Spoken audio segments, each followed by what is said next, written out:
Okay, so we're going to go over many relationships and composite keys. Now in this example, you'll see I've rearranged things a little bit, not too bad. But we still have this new material that needs a key.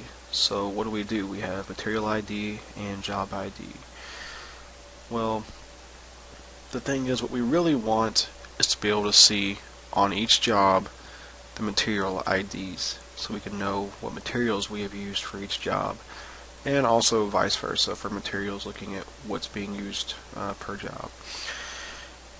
Now, if I was to add material ID as a foreign key on the job table, that might work. It also might work vice versa for material. If I added job ID as a foreign key there.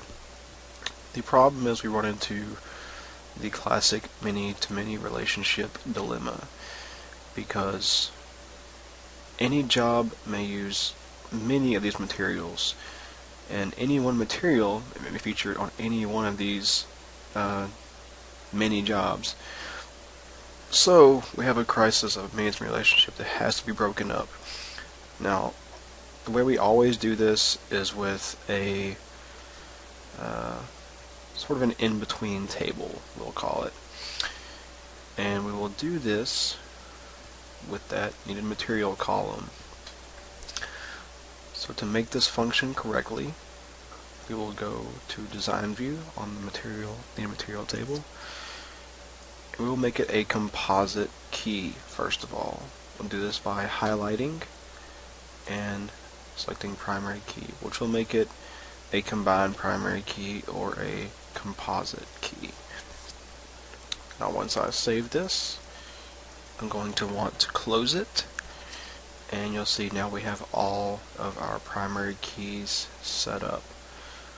So now we can begin making the actual relationships, and I will be able to view materials used for jobs and jobs that materials are featured on via this in-between link right here that I've created.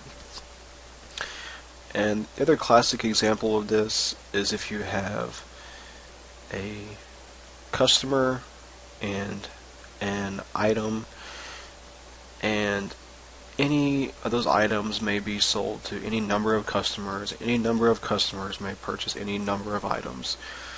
That's the other classic many-to-many test, and usually it's broken up by, you'll see an order table that has a customer ID, an item ID, and usually a quantity. It's basically the same thing we have here, it's just labeled differently.